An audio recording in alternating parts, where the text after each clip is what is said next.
When we got quarantined, we went en masse as a country to Netflix and got instantly addicted to a new series called Tiger King. It's about a roadside zoo in Oklahoma, a story of big cats and tigers that are bought and sold on the black market. There was a veteran show producer named Rick Kirkham who first stumbled on this story. Rick told David Spade just this week in an interview that his film crew would get into those tiger cages daily, tigers that were known to attack, to capture the story of a flamboyant, chain-smoking, dynamite-exploding, country-singing man called the Tiger King. And Rick said it was obvious. This was $1 million story. And that's why he and his crew walked into those tiger cages. That's what you do if you want to be the first to get the footage that no one else is willing to get. Well, it's another Monday here in Houston. The city is still. Everyone remains hunkered down. We are all keeping far out of sight because we all know right now in this city, the world is a tiger cage and threats are incoming. But from the midst of this, just as with every other generational story, suddenly there emerges a woman, someone who is not so afraid of a tiger, who has intentions, obviously, about something more than making an easy million. Her motivation comes from something akin to duty bubbling up inside of her, maybe mixed with some careless passion for capturing art. But after speaking with her, maybe we'll all get that it's maybe a little bit of both, all wrapped tight in a casing of what is love for her town and its people. The currently embedded photographer, shoulder to shoulder with soldiers on the front lines of this war against an invisible enemy. Pulitzer Prize finalist, multi-award winner, Miss Marie De Jesús. Our executive editor, Steve Riley, told me early this week, reporters are forced to interview people from home. They can't get out there. They can't put boots on the ground. They're trying to obey this quarantine. But then Steve added something that was obvious, but also very profound. There are photographers certainly cannot shoot a picture over the phone. In yesterday's paper was a photo spread called Portraits of Houstonians in Our New World. Beautifully shot, and it was genius. You figured out a way to put boots on the ground, get the intimate shots, communicate with your subjects, but you maintained a safe distance away. Do you mind pulling the curtain back a little bit and telling us how you orchestrated those shots? I received a call from the features editor and, one of our photo editors asking me to conceptualize this idea of lives behind the glass, right? Life beyond doors and walls and truly maybe understand what our neighbors were going through. At the same time, a photo has to be compelling. It should evoke emotion. It should be well layered, but part of that layering includes that it has to, or at least for me, by my book, especially for this project, show a certain level of beauty, originality, and a sense of Houston. Shooting through a window means there's glare, there's screen mesh material in the between. There is lack of intimacy in general, right? I strive, and I have told many other photographers, right? Best photos mean intimate photos, really getting to know your subject. So one thing about this virus is that we have had to change completely the way we are reinventing ourselves. When we're reinventing the industry, we're reinventing photojournalism. And this is, I think, my first attempt at that.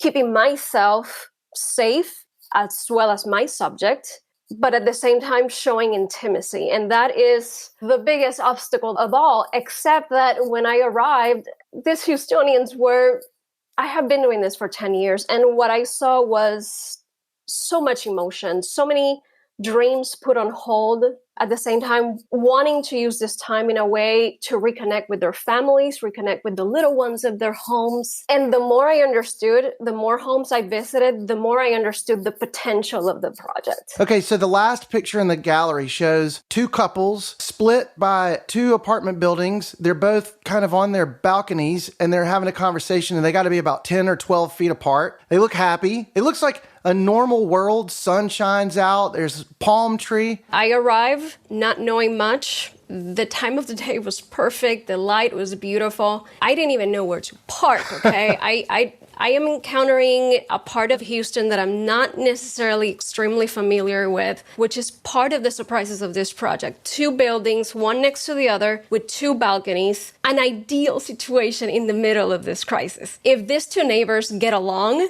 I mean, this is like, it just hit me like a thunderstrike. Oh my God, there's going to be 2 group of friends talking to each other as they're doing during the middle of this crisis without hurting each other, without passing each other a virus, but still being able to connect in the middle of a beautiful kind of sunset type of moment with all of the aspects. We have a pet, we have diversity.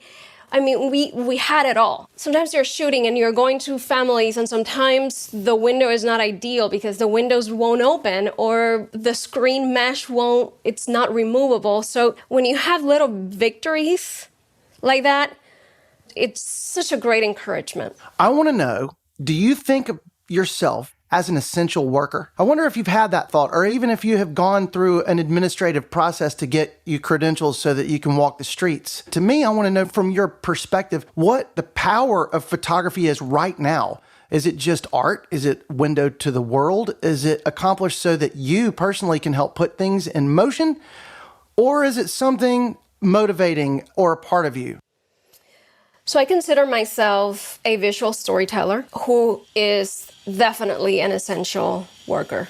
Basically, we are giving a face to the story. There's something about the visual elements of a photo that makes people feel empathy. If you can get your readers to that point, the probabilities of change and action are of higher probability. And as my journalistic side of it, that is my first responsibility, my community, keeping them informed. So there can be changes, adjustments in the benefit of the community. If it's something that it's so distant, it's something in Italy, right? Like, ooh, the crisis is in China. Ooh, the crisis is in Spain. It'll be really hard to get Houstonians to truly understand the danger they might be in, their own families, their own communities, the impacts, right? It's not just a health impact, this is an economy impact. So I believe that when we are visual beings, we respond to visual cues.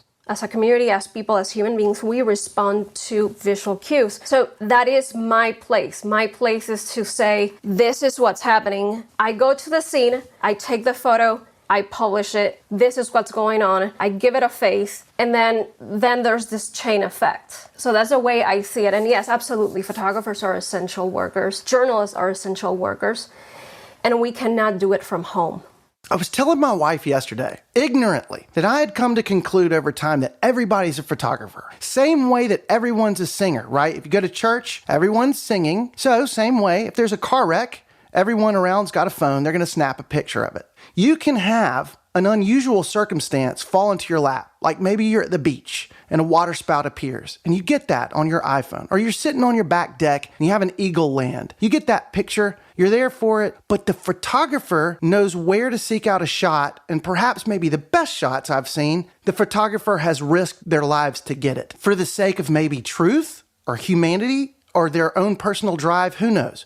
I've thought a lot since last night about what a great shot is, how it's accomplished, what its value is in a moment like we are currently in. And here's what I concluded, and you tell me what you think about kind of my definition of what it is. Certainly not everybody is a photographer. Very few people are a photographer.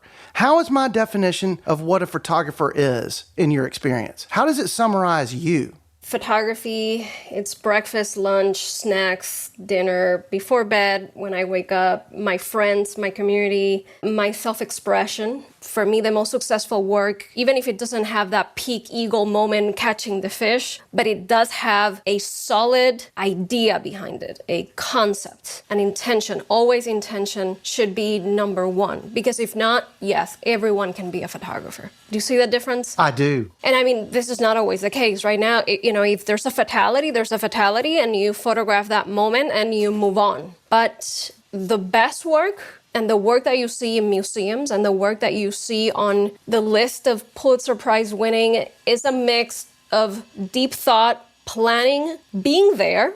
You gotta be there. You gotta get out of your couch.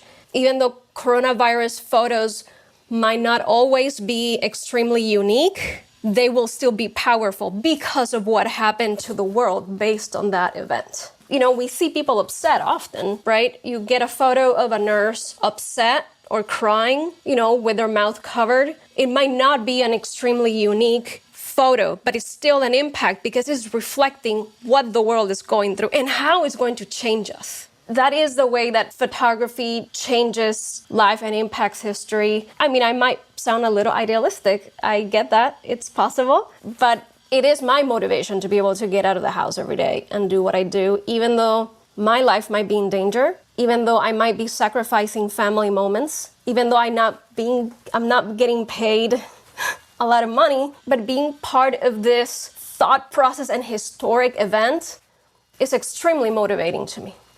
One of your subjects was a lady named Caitlin Griffith, manager at a closed Italian restaurant. You must have asked her, which is a great question, so I'm going to ask it of you, what she was going to do when all of this ends. She said, I want to go eat and drink at my favorite restaurants and bars when they open back up, and I want to go to a baseball game. What are you going to do when this is all over?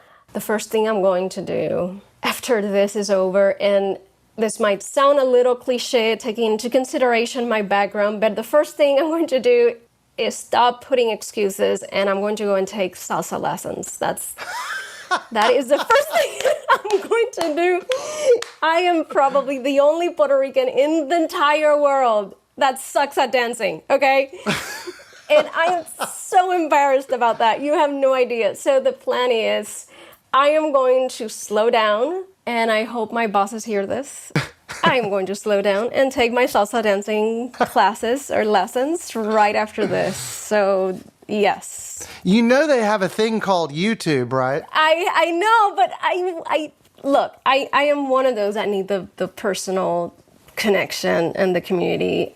I think we can get that by now. Yes, I think that you noticed. What are you planning to do after this? Do you know, I live out on a farm outside of Hempstead with my wife, and we grow garlic and habanero peppers. We have our horse out here and our dogs. I might be one of the only people that really would like to do, after this is all over, the very thing I'm sitting here getting to talk to you. What more would I want to do after this thing is over? I just hope everybody comes through it okay. I hope so too. I just can't wait for this to be over. This has been Coronavirus Chronicle. Everyone involved with this show would like to thank all those people out in Houston who are inspiring us at the moment. The first responders, essential workers, healthcare professionals, all of you who are stocking the shelves, keeping us provided for in these uncertain times. You have our heartfelt gratitude. How could we ever thank you enough? And to our photojournalists, thank you so much for all you're doing to bring the outside world inside to us. Managing editors Mark Larondo and Maria Reeve, we thank you for supporting us on this. We appreciate your vision. Scott Kingsley is the Houston Chronicle podcast editor, and I am Farrell Gibbs. The music you're hearing, that's my band, All the Kimonos, but Houston musicians, we are calling for songs to feature each week. Send us your music. We'd love to hear it. Maybe it would be a way for us to get your music out there in these times where audiences are rather scarce. It would be a thrill for us to see that happen. You can email them to hcpodmusic@gmail.com. And until we meet again, to the kindest, most resilient city I've ever known, let's stay that way. Houston.